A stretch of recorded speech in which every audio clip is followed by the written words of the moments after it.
Сәлеметсіңдер ме балалар? Қазір сендермен сауат ашу сабағы. Бүгін біз О дыбысымен әріптермен танысамыз. Алдымен мына суреттерге қарап, осы сөздерді, суреттегі сөздерді буынға бөлейік. Мынау ненің суреті? Ұя. Кәне, енді осы ұя деген сөзді буынға бөлейік. Ұя. Мынау бұршақ. Бұршақ. Ал мынау он. Мынау құлын. Құлын. Мынау ең суреті? Ұшақтың суреті. Ұшақ. Ал мынау ше? Жалпы атауы қалай еді? Құс. Тамаша. Құс. Ал мынау не нәрсе? Ұршық. Ұршық. Балалар, ұршықты көргендерің бар ма? Әжелер жүнге ұршық үйреді, е? Мынау тік ұшақ. Тік ұшақ. Мынау олу.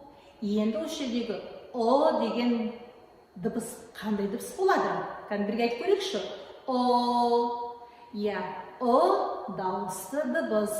Қандай дауысты дыбыс болады? Дұрыс. О жуан дауысты дыбыс. Енді мынау отбасы мүшелеріне тиісті заттарды сурет арқылы болжайық. Қайсылығына кімге не тиесілі екен? Сөзді оқиық. Ұста.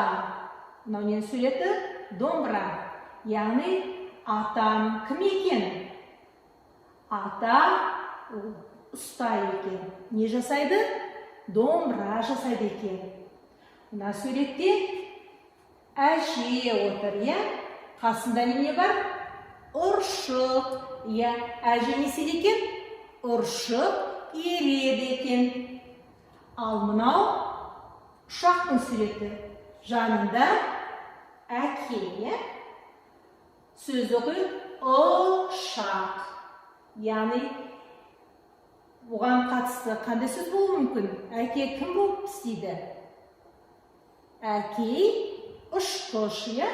Ұшақты жүргізетін, енді ұшақты меңгеретін адамды біз ұшқыш дейді екенбіз. Ал мынау кім? Анамыз, е? Мына жерде не суреті? Мектептің суреті. Ендеше анам кім? Анам ұстаз. Дұрыс айтады. Ұстаз. Және осы ұстаз деген тағы да қалай деп айтуға болады? Мұғалім. Дұрыс айтасыңдар. Мұғалім. Енді оған байланысты сөздерді оқиық. Ұршық, құлын, құлан. Олар құлан дегенді білесіңдер ме? Құлан да жануар, я жылқыға ұқсайтын. Ұнтақ, құрақ, құлақ. Ұтқыр, ұран, олан. Ұш, ұшақ, құмыра, құмырсқа. Ұста, ұсақ, нұрлан, ақ нұр.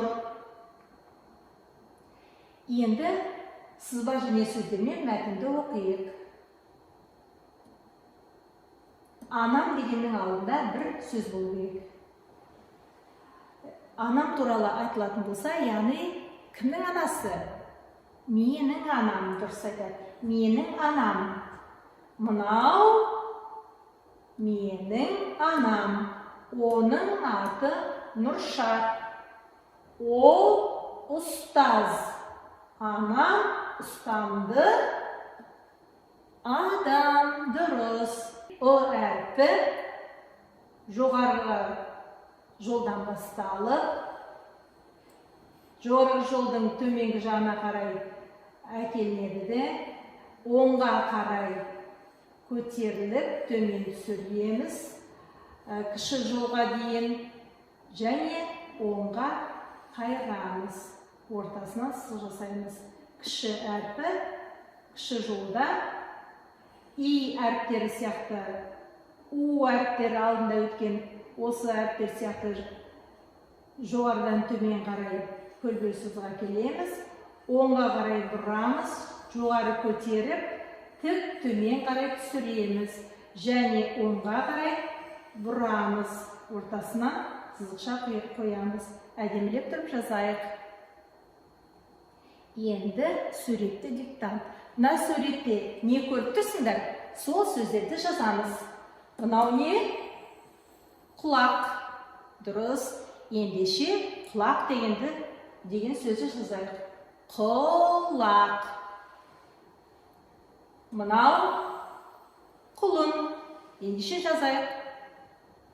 Құлын. Мынау не деді жаңа? Ұршық. Ендеше жаза қойыңдар. Ұршық. Мынау ұлу. Ұлу. Келесі мынау бұғы. Бұғы. Ал мынау құрт. Тамаша. Құрт.